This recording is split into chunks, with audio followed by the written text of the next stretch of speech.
Ito na naman, meron tayong, um, frozen. So, ang gagawin mo lang is lalagyan mo lang ng tubig to. Pakita ko nga.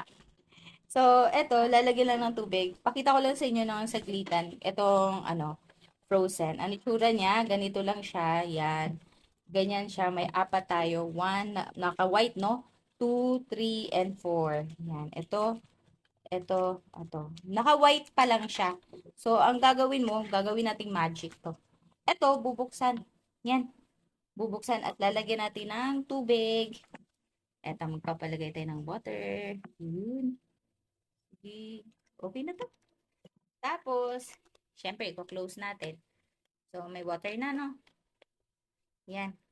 Okay na yan. Tapos, ang gagawin mo is, igaganon mo lang. Tadaan!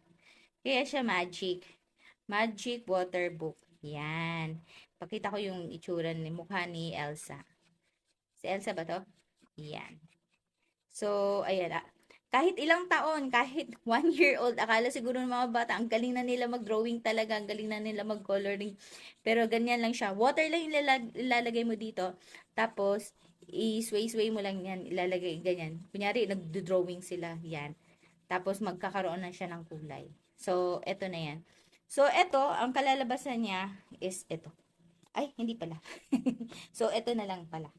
So, yan, aanoin mo lang siya. Tapos, pag natuyo yan, okay lang to guys. Pag natuyo yan, magwo-white ulit siya. Tapos, pwede mo ulit lagyan ng water. Ganun lang siya. So, hindi aksayado, hindi mo siya itatapon. Kung gagamitin mo siya everyday, kahit kailan gusto ng anak nyo, matutuyo lang din siya. Tapos, lalagyan mo lang din ulit siya ng pen na may water, ganyan. Tapos, magiging okay na naman ulit. Ayan. Nakakatuwa to. Iwas ano din, iwas ang gadget yung mga bata. So, kahit ilang taon, kahit babae, lalaki, kahit lalaki pa talaga natutuwa sa mga ganito. So, yun lang guys. Kahit nga 7 years old, gusto pa nila yung ganito eh. So, yun lang. Nasa yellow basket to. Isa-isahin ko na nito. Bali, 4 yung malalagyan nyo nito. So, bye!